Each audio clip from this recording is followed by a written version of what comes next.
大家好，欢迎收看生活小帮手安姐。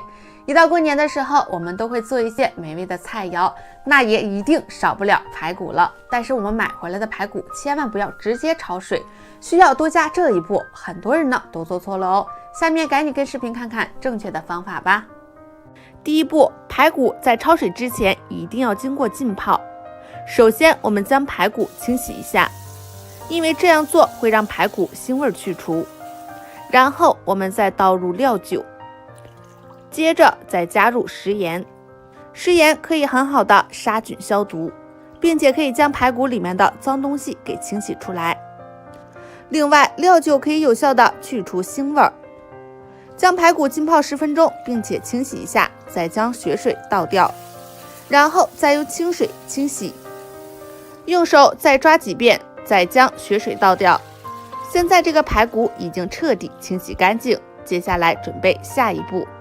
第二步，进行焯水，这一步是非常重要的，很多人在这一步骤都做错了，那就是焯排骨一定要冷水下锅，把清洗好的排骨放入冷水中。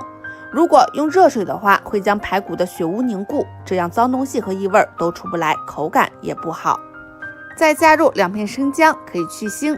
开大火将水煮沸，在焯排骨的过程中千万不要盖上锅盖，等水开后调中火，再将水上的浮沫清除掉。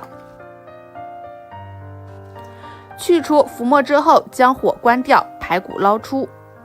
焯排骨时间不宜长，以免肉质变柴。这样焯的排骨不仅去除了肉腥味，而且也会保存肉的营养，不会流失。捞出之后再进行清洗一遍，这里也是关键，清洗的时候一定要用温开水。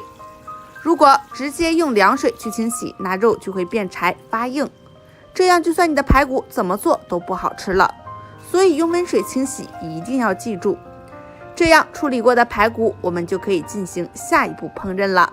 所以说浸泡和焯排骨这2个步骤都特别重要。看一下这个肉呢，特别软烂不发柴，那下次你在做排骨的时候千万不要做错咯。好了，今天的视频就到这里，这个正确焯排骨的方法大家学会了吗？如果你想看更多实用有趣的生活妙招，可以关注我，我们下期再见。Hello， 大家好，欢迎收看生活小帮手安姐，在这里给大家拜一个新年了。那么在过年的时候，每家每户都会做很多菜，那么这些菜呢，一时吃不了就成了隔夜菜。但是要记住，以下的3种隔夜菜不要吃，那是为什么呢？赶紧跟视频一起来看看吧。第一，海鲜类，很多人都喜欢吃海鲜，例如螃蟹、虾、鱼等等。因为隔夜的海鲜有一些蛋白质的分解，而且高蛋白的东西非常容易产生细菌，并且繁殖很快。那如果隔夜后再吃，对人体就会有影响。第二，绿叶菜。平时多吃蔬菜对身体有很多好处，但是做熟的蔬菜一定要趁新鲜吃，不要吃剩下的，例如菠菜以及芹菜，还有一些白菜等。那么它们本身的硝酸盐就比较多，而且要是放了时间长了以后，再和肉一起炖，或者是加适量的盐，就会产生大量的亚硝酸盐，所以不要吃隔夜的绿叶菜，剩下的就要倒掉。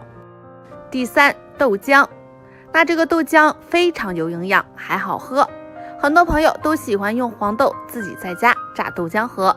那新打的豆浆里面的蛋白质丰富，正是蛋白质丰富而又是液体，那细菌繁殖起来非常快。特别是有很多朋友都是头一天晚上把豆浆准备好，第2天早晨翻遍喝，那豆浆就已经不新鲜了。这时要喝豆浆，那对身体就会有一定的危害。所以如果豆浆隔夜了，那一定不要喝。好了，今天的视频就到这里，通过以上的讲解，大家知道是哪3种隔夜菜了吧？千万要注意了。如果想看更多实用有趣的生活妙招，可以关注我，我们下期再见。大家好，欢迎收看生活小帮手安姐。家里不管有钱还是没钱呢，一定不要留这3种鞋子，那是为什么呢？赶紧跟视频一起来了解一下吧。第一，就是泡沫材质的拖鞋。泡沫等材料大部分用于家里的拖鞋，这种材料价格是非常廉价，而且还会散发特别难闻的气味，就算买了很长时间放在家里，这个味道一直有。穿这类鞋对脚部的皮肤会有影响，特别平时脚爱出汗，这种鞋散汗能力非常差，所以穿久了呢还会患上脚气。特别是家里的小孩，不要买这种泡沫塑料材质的鞋，如果家里有这样的鞋也不要穿了。第二就是无防滑纹鞋，平时买鞋子大部分都是防滑底，但是这种鞋穿一段时间呢，鞋底纹路就会被磨平，但是鞋面还是完好无损的，所以还会穿，又不舍得扔掉。但是这种鞋不再防滑后就会存在危险，一旦地面有水渍或者雨天、下雪天，那路面是相当的滑，所以老人和小孩呢，如果穿了这种鞋，那滑倒了，后果不堪设想。而且鞋底纹路磨破裂口，穿着也不会舒服，所以为了穿着舒适和安全呢，这种鞋不要穿了。第三，不舒服的鞋。现在很多人都喜欢穿厚底的鞋，但是这种鞋不仅重，而且穿着角度也不好，唯一的好处就是显高，穿着好看。但是未成年的18岁以下不建议穿，他们还在发育成长中，长期脚掌用力不仅影响脚部发育，而且影响腿型。再就是很多爱美的女士喜欢穿尖头鞋，这类鞋好看，但是长期穿对脚趾会有影响。尖头鞋穿久呢，会使脚部患上甲沟炎，所以不舒服的鞋一定不要穿。好了，今天的视频就到这里。通过以上的讲解，大家知道是哪3种鞋子了吧？想看更多实用有趣的生活妙招，可以关注我哦。我们下期再见。大家好，欢迎收看生活小帮手安姐。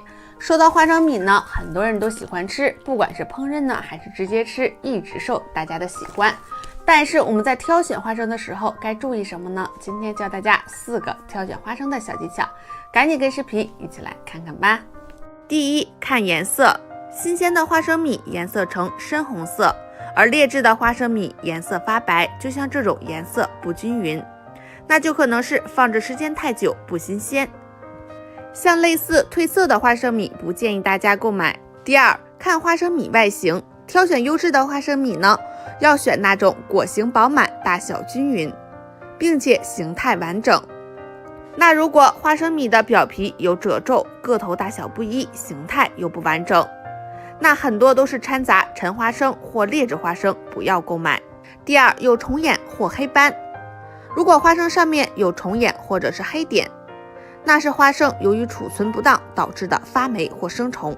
这种花生会含大量的黄曲霉素，吃多了会对身体造成很大的影响。所以不仅不能买，如果家里的花生有发霉的情况也不能吃。第四，品尝味道。新鲜的花生米闻起来味道比较浓，并且吃起来香香的，没有怪味。如果吃起来有股哈喇味或者是苦味，那一定是劣质的花生米，这样再便宜也不能要哦。好了，今天的视频就到这里。这个挑选花生的小妙招大家学会了吗？如果你有更好的方法呢，也可以下方评论区留言分享。我们下期再见。大家好，欢迎收看生活小帮手安姐。不管是男士女士，平时都会在意我们指甲的卫生，但是很多人忽略了指甲的变化。如果你指甲出现以下的这种变化呢，那一定要注意了。下面赶紧跟视频看看是为什么吧。平时很多人都不注意我们的指甲变化，你发现你的指甲有小竖纹，那一定要注意了。如果发现指甲表面不够光滑，同时出现比较细的竖纹，那一般是由于操劳过度和用脑过度所导致的。值得注意的是，如果发现指甲表面竖纹十分清楚，条状分明的话，此时是由于睡眠不足或者是睡眠质量不高所导致的，所以不要熬夜，尽量早睡。那如果发现有竖纹但是平整并且光滑，这就是代表身体就无大碍，是正常的生理现象。因为人的指甲会随着年龄增长而变化，所以会越来越薄，出现这种光滑竖纹。所以平整光滑的竖纹就完全不用担心。那如果指甲的竖纹颜色比较深，甚至发黑，就代表你体内积攒的毒素太多了。那肝脏和肾脏都是用来排毒和解毒的器官，那身体的毒素积攒的多，就会体现在指甲上，此时就要注意了。所以大家不要傻傻的不注意自己的指甲变化。平时呢，建议大家多吃一些维生素 A 和含铁的食物，可以改善指甲竖条的变化。好了，今天的视频就到这里。所以指甲出现了变化呢，那一定要注意了。如果你想看更多实用有趣的生活妙招，可以关注我。我们下期再见。